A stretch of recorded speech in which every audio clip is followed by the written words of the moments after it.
Spain series के पहले part में हमने आपको बताया कि साल 1492 में ग्रेनाडा राज्य के शासक 12वें मोहम्मद ने कस्टाइल राज्य की रानी पहली इजाबेला और अरगोन राज्य के राजा दूसरे फर्डिनांड के सामने ग्रेनाडा को समर्पित किया और इस तरह स्पेन में शुरू हुए अल अंदुलस साम्राज्य का आइबेरियन पेनिनसुला में निर्णायक अंत हुआ था। लेकिन इसी साल स्पेन के इतिहास में एक ऐसी घटना हुई जिसने पूरी दुनिया का इतिहास बदल दिया। वो घटना क्या थी?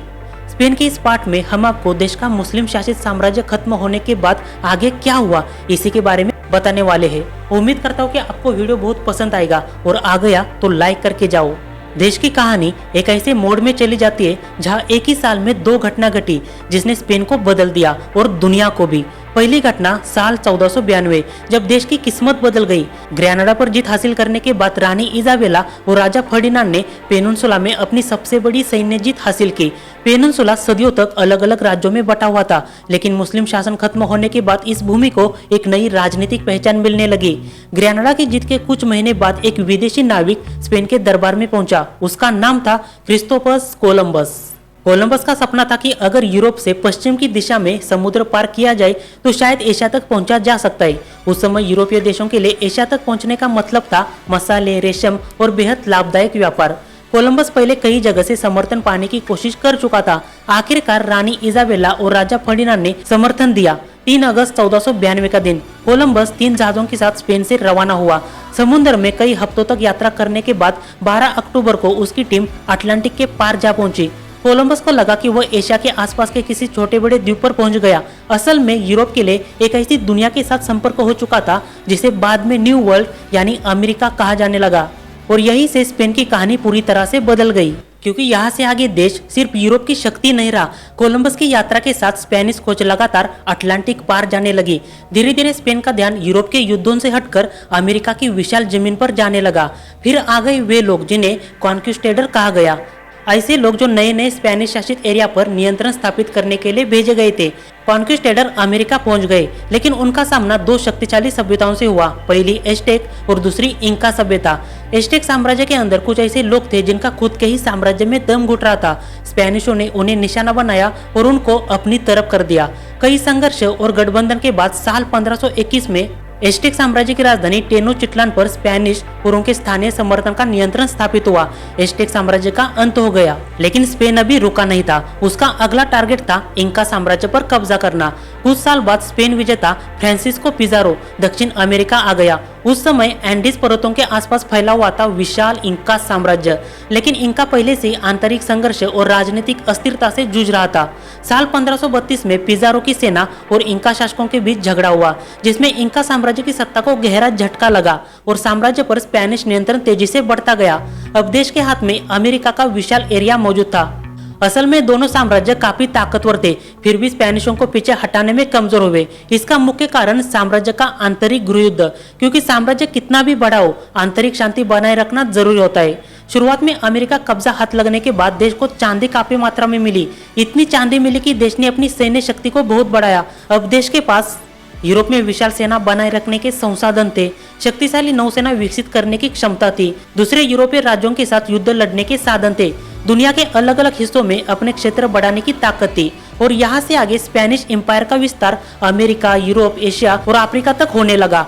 एक समय ऐसा है जब साम्राज्य इतना विशाल हो गया कि उसके बारे में कहा जाने लगा the empire on which the sun never sets. इसका मतलब दुनिया के अलग अलग हिस्सों में स्पेन के उपनिवेश इतने फैले हुए थे कि माना जाता है कि कहीं ना कहीं स्पेनिश साम्राज्य की किसी भूमि पर सूरज हमेशा चमक रहा था। लेकिन जितनी तेजी से देश आगे बढ़ रहा था, उतने ही बड़े बड़े दुश्मन पैदा होने लगे, क्योंकि स्पेन का सामना यूरोप की दूसरी शक्तियां खास करके ब्रिटिश, फ्रांस और नीदरलैंड से हुआ। इसी कालखंड में एक ऐसा युद्ध और समुद्री अभियान जिसने स्पेन की अजय छवि को तोड़ दिया, जिसका नाम था स्पेनिश आर्मडा। स्पेनिश आर्मडा 1588 में स्पेन द्वारा इंग्लैंड पर आक्रमण करने के लिए भेजा गया एक विशाल नौसैनिक बेड़ा था, जिसे ब्रिटिश नेवी और खराब मौसम ने मिलकर हरा दिया। यह घटना यूरोपीय इतिहास में एक टर्निंग पॉइंट मानी जाती है, जिसने समुद्री युद्ध के तरीके और यूरोप की शक्ति संतुलन को बदल दिया। स्पेन और इंग्लैंड के बीच दुश्मनी बढ़ने का कारण सिर्फ उपनिवेश नहीं था, बल्कि इंग्लैंड का डच विद्रोह को समर्थन देना, इंग्लिश और डच निजी जहाजों द्वारा स्पेनिश अमेरिकी जहाजों पर हमले करना, रानी इजाबेला के होते हुए भी राजा दूसरे फिलिप द्वारा इंग्लैंड में कैथोलिक धर्म स्थापित करना। क्वीन ऑफ स्कॉट्स एक कैथोलिक दावेदार को रानी ने 1587 में मरवा दिया था, जिससे फिलिप को आक्रमण का बहाना मिला। इंग्लैंड पर आक्रमण करने के लिए स्पेन ने जो बेड़ा तैयार किया था उसमें लगभग 132 जहाज, 8000 नाविक, 18000 सैनिक और हजारों बंदूकें थी। 22 जुलाई 1588 का दिन इंग्लिश और स्पेनिश जहाजों के बीच पहले झड़पें हुई। इसमें इंग्लिश जहाज काफी तेज, अधिक ताकतवर और लंबी दूरी की बंदूकें रखते थे, जबकि स्पेनिश जहाज भारी थे और बोर्डिंग पर निर्भर थे। लेकिन समुद्र में कब क्या होगा कोई नहीं बता सकता। तेज आंधी तूफान ने स्पेनिश बेड़े को तोड़ दिया। इंग्लैंड ने टूटे हुए जहाजों पर हमला किया। भारी गोलीबारी में कई स्पेनिश जहाज डूबने लगे। स्पेन की योजना विफल हो गई। अब वो इंग्लैंड के चारों ओर स्कॉटलैंड और आयरलैंड के खतरनाक तटों से होकर स्पेन लौटने के लिए मजबूर था। कहा जाता है कि भीषण तूफान ने स्पेनिश जहाजों को आयरलैंड और स्कॉटलैंड के तटों पर तोड़ दिया। भूख, प्यास और बीमारी से हजारों सैनिक मारे गए। 132 में से केवल 60 से 65 जहाज स्पेन वापस लौट पाए। कुल मिलाकर 60 के करीब जहाज डूबे या कुछ खो गए। लेकिन अजीब बात, इंग्लैंड की तरफ से कोई भी जहाज नहीं डूबा और केवल 50 से 100 सैनिक इस युद्ध में मारे गए। इसके पीछे का असली कारण इंग्लैंड का कई दशकों से चलने वाला समुद्री युद्ध, रणनीति और विशाल नौसेना ताकत। क्योंकि कई बार इंग्लैंड जमीन पर युद्ध करने में कमजोर था, लेकिन समुद्र में हमेशा युद्ध जीतता था। एक समय ऐसा था जब फ्रांस के नेपोलियन बोनापार्ट ने भी अपनी नौसेना लेकर ब्रिटिश नौसेना पर हमला किया था, लेकिन ब्रिटिशों ने फ्रांस की नौसेना को बुरी तरह से कुचल दिया। तो सोचो समुद्र में युद्ध करने में ब्रिटिश सेना कितनी आगे थी। स्पेनिश आर्माडा की हार ने तुरंत स्पेनिश साम्राज्य को खत्म नहीं किया, वह अभी भी दुनिया की एक बहुत बड़ी शक्ति बना रहा। लेकिन समुद्री हार एक ऐसा संकेत था कि दुनिया पर स्पेन का दबदबा हमेशा के लिए सुरक्षित नहीं रहने वाला था। और यहीं से स्पेन की अगली कहानी शुरू होती है। सबसे बड़ा साम्राज्य धीरे धीरे कमजोर क्यों होने लगा। कहा जाता है कि साम्राज्य के अंदर ही उसके पतन के बीज पड़ चुके थे, लेकिन देश के पास अभी भी अमेरिका से आने वाली भारी मात्रा में चांदी, उपनिवेश और यूरोप की शक्तिशाली सेना थी। लेकिन असली समस्या कुछ और ही थी। स्पेन के पास जितना धन आ रहा था उससे कई ज्यादा युद्ध में खर्च हो रहा था।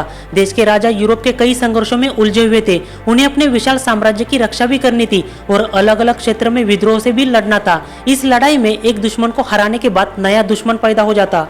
नेदरलैंड का विद्रोह। उस समय आज के नेदरलैंड, बेल्जियम और लग्जमबर्ग के बड़े हिस्से स्पेनिश शासन के अधीन थे, लेकिन वहां के स्थानीय लोगों ने स्पेन के शासन, कर और धार्मिक नीतियों के खिलाफ आंदोलन शुरू किया। यह संघर्ष बहुत लंबा चला और इतिहास में 80 साल का युद्ध मतलब 80 इयर्स वार नाम से जाना गया। अंत में उत्तरी प्रांतों ने स्वतंत्रता हासिल की और आगे चलकर डच रिपब्लिक एक बड़ी समुद्री और व्यापारिक शक्ति बन गई। यानी स्पेन का एक महत्वपूर्ण इलाका उनके हाथ से निकल चुका था और देश के सामने सिर्फ इंग्लैंड नहीं बल्कि एक नया समुद्री दुश्मन खड़ा था। फिर आ गया यूरोप का बड़ा युद्ध। 17वीं सदी में यूरोप एक विशाल संघर्ष में फंस गया। 30 साल का युद्ध। शुरुआत धार्मिक और राजनीतिक तनाव से हुई, लेकिन धीरे धीरे इसमें यूरोप की लगभग सभी बड़ी शक्तियां किसी न किसी रूप में शामिल हो गई। स्पेन भी इस युद्ध और उससे जुड़े संघर्षों में फंस गया। सालों तक युद्ध चलते रहे। स्पेन युद्ध पर भारी पैसा खर्च कर रहा था, जिसके कारण उसकी आर्थिक हालत बिगड़ने लगी। लेकिन यहाँ सबसे दिलचस्प बात है, अमेरिका से इतनी चांदी आने के बावजूद भी स्पेन की अर्थव्यवस्था मजबूत नहीं हो पाई, क्योंकि लगातार युद्ध और खर्चों ने राजकोष पर भारी दबाव डाल दिया।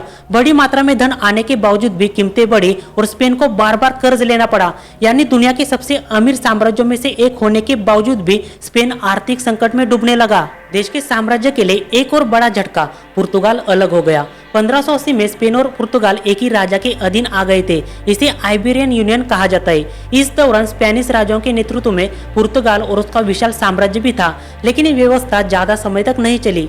1640 में पुर्तगाल में विद्रोह बढ़ा। पुर्तगाली धीरे धीरे उनकी स्वतंत्रता वापस हासिल करने में सफल हो गए। यहाँ से आगे दुनिया में स्पेन का प्रभाव और थोड़ा कम हो गया।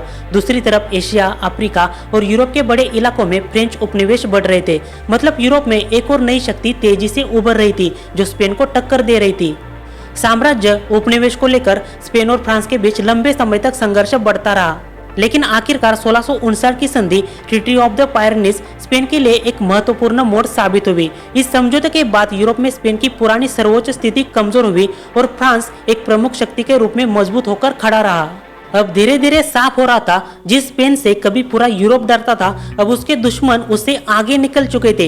लेकिन असली झटका अभी बाकी था। साल 1700 स्पेन के राजा दूसरे चार्ल्स की मौत हो गई। अब समस्या यह थी कि उसके बाद स्पेनिश सिंहासन का उत्तराधिकारी कौन बनेगा। यही सवाल पूरे यूरोप को वापस युद्ध की तरफ ले जाता है, क्योंकि अगर स्पेन का विशाल साम्राज्य किसी दूसरी बड़ी शक्ति के हाथ में चला जाए तो यूरोप का शक्ति संतुलन पूरी तरह से बदल सकता था। इसलिए शुरू हुआ war of the Spanish succession. यह सिर्फ देश का गृहयुद्ध नहीं था, इसमें France, England, Austria, Dutch Republic और बाकी दूसरे देश भी शामिल थे। सालों तक युद्ध चलता रहा। अंत में 1713 की संधि ट्रीटी ऑफ यूरेज के बाद राजा 5वें फिलिप को स्पेन का राजा स्वीकार किया गया, लेकिन बदले में देश को कुछ यूरोपियन उपनिवेश खोने पड़े। 19वीं सदी में एक ऐसा दौर आ गया जब देश के विशाल अमेरिकी साम्राज्य के बड़े हिस्से एक एक करके आजाद होने लगे। यहीं से देश की कहानी और ज्यादा कॉकटेल हो जाती है। जिस साम्राज्य में कभी सूरज नहीं डूबता था, उसके उपनिवेश उससे आजाद कैसे होने लगे। आगे की कहानी हम आपको अगले पार्ट में बताएंगे। तब तक के लिए वीडियो को लाइक कीजिए, शेयर कीजिए। मिलते हैं अगले वीडियो में एक नए टॉपिक के साथ।